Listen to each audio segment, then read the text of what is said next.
In Wuhan, once a vibrant city full of opportunity, the current economic situation has left many residents under unprecedented pressure. With living costs rising sharply, people are finding themselves burdened with debt. On the surface, the city may still look bustling, but behind that façade lies deep anxiety and hardship. With downgraded consumption, mounting mortgage pressure, waves of unemployment, and a collapsing real economy, Wuhan's reality might be even harsher than you imagined. Let's talk about what's really happening. If things continue like this, it's not surprising if 60% of small business owners in Wuhan won't survive the next few years. This isn't alarmism. Just take a look at how different industries have been operating since the beginning of this year. Especially in the countryside, how many people still haven't left their homes to find work? In the past, it was 5 people eating 10 bowls of rice.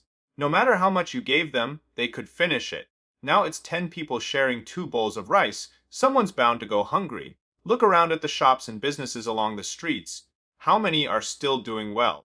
The future of consumer spending is only heading downhill. It's becoming harder and harder to operate a brick and mortar business. Many owners are already reaching their limits. So tell me, how are we supposed to break out of this? Why does Wuhan's economy feel even worse than that of some lower-tier cities? I was chatting with someone in the same field today, and he said he feels like there are fewer and fewer people in Wuhan.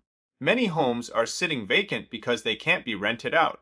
And that made me wonder, why are people leaving Wuhan? Isn't Wuhan a city marked for national development? Isn't it supposed to be full of opportunity? Is it because people's businesses failed and they had to go back to their hometowns? Or is it that wages are stuck around 3,000 to 4,000 yuan a month and it's just impossible to make ends meet? Or maybe people just couldn't find decent work. And if you did leave Wuhan, where did you go? How's life treating you now? I wonder if you even know the answer. Wuhan's real economy is in shambles.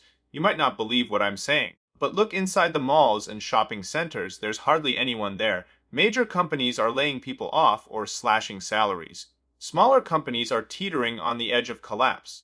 Business owners are barely holding on. It's like guarding an empty shop is the same as guarding a grave. Especially in the beauty industry, a lot of business owners can't even make enough to cover rent and utilities. And for employees, it's even worse. One Gen Z entrepreneur told me she tried starting a beauty business, said 2025 is the most cutthroat year yet in that industry. No exaggeration. As small business owners like us, the pressure is crushing. Daily expenses exceed income. Every morning we wake up and face tens of thousands in payroll, utilities, rent. Then there's the constant training and reinvestment. Once business volume drops, losses pile up fast. The return on investment is a joke, and yet we can't quit, but we can't keep going either. There's no better path. Everyone says choices matter more than effort, but the wrong choice could cost you years of your life. And most people, they don't have the courage to start all over again. People in Wuhan are nearing their breaking point.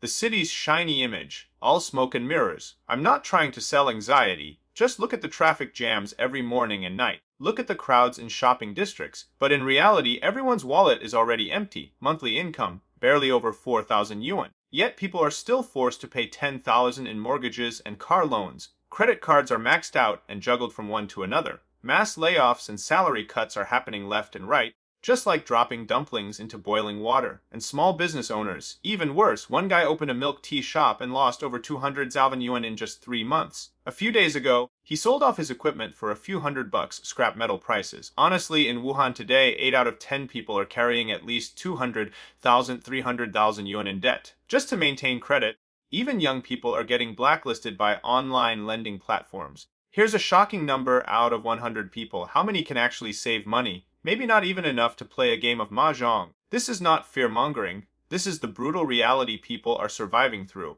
The situation in Wuhan is so bad it's hard to believe. Many big companies are laying off and cutting salaries. Small ones are bleeding cash, barely staying afloat. Just had dinner with a client who told me he's planning to move his whole family back to their hometown. I didn't expect that to be our last meal together in Wuhan. They had a small business here, been living in the city for years. But now, he says they don't even dare go out to eat. Their mortgage and car payments are choking them. Company profits drop year after year. Better to move home, start a small business, and at least escape this crushing pressure. Meanwhile, Wuhan's real economy is on the edge. Malls and restaurants that used to be packed are now eerily quiet. People flow has plummeted. Some merchants are slashing prices just to bring in a few customers. I just got off work and I wanted to share something with you. There's news that after Hanko City Plaza, Carrefour, and many other stores, even Aeon in Beijing has shut down. Do you know how many people in Wuhan can't find work? Where have all these unemployed people gone? It's hard to believe until you see it. The streets are full of vacant storefronts for lease or sale. Areas that used to be popular like Hanko Plaza and Yifang North have become ghost towns. Small businesses can't survive. Big ones are cutting staff and wages. A lot of people are now delivering food or driving ride shares because they have no other choice. The informal job market is already saturated. Many employers can't even pay wages. Some people haven't been paid in months. Others are seeing salaries slashed in half. If you still have a somewhat stable job with on-time pay and decent benefits, don't even think about quitting. You don't realize how many people envy your life right now. The real situation in Wuhan might be more unbelievable than you think. The city is full of traffic jams and crowded streets, yet it's a place where people earn just over 4,000 yuan a month while repaying over 10,000. Big firms are slashing wages and cutting staff, small ones are collapsing, and shop owners can't even pay utilities. Out of 100 shops, maybe 1 or 2 are still okay. Most workers are constantly juggling debt to stay afloat, borrowing from Peter to pay Paul. Some say the average savings per person in Wuhan is over 300,000 yuan. But the truth, the average debt per person is over 300,000 yuan. That's the true face of life for most people in Wuhan. How much longer can they endure? As all industries in Wuhan struggle for survival, new terms have emerged online like extreme consumption and the new poor. I've noticed this myself. Wuhan has more and more new poor. These are people who seem to have everything except savings.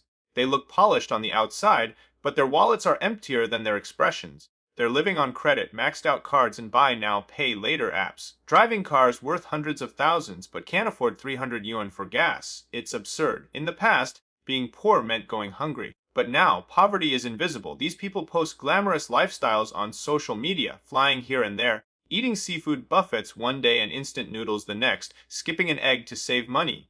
Their incomes aren't even that low, but their money goes straight to mortgage, car loans, and gifts for their girlfriend. So if you've got a bit of cash, use it wisely. Seriously, for households in Wuhan carrying huge mortgages, things are especially bleak. Many bought homes at peak prices over the past few years. Now prices have crashed and they can't repay their loans. Some are bankrupt, their debts far exceeding their assets. Even if I sell the house, it's not enough to cover what I owe the bank. If home prices keep falling, many Wuhan families are going to break. At least a quarter of families here are already effectively bankrupt. Their debts have long surpassed any assets they own. It's because they bought at the peak. And now, there's a terrifying trend. The number of judicially auctioned homes in Wuhan is skyrocketing. Some are old homes worth 300,000, others are luxury apartments worth several million. But their owners lost jobs, saw businesses fail, and now can't repay loans. Even selling the house won't cover the debt. People mock them online, but I can't laugh. Because I know, they're not gamblers or speculators. Most just wanted a home. Is that really such a crime? Should one wrong real estate decision destroy a person's life? Wuhan's situation.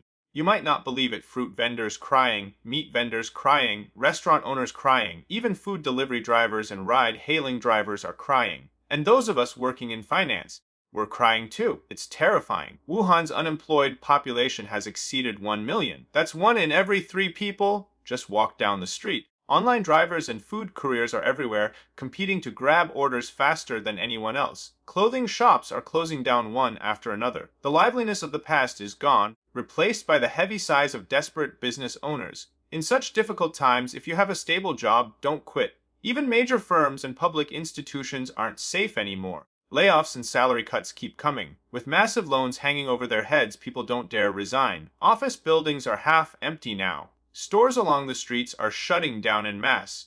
Even big names like Red Star Macline have filed for bankruptcy. For ordinary people like us, every penny saved is a lifeline against the chaos of this uncertain world. Alright, that's all for today. Please remember to like, subscribe, leave a comment, and share this video with your friends. Thank you for your support and see you in the next episode.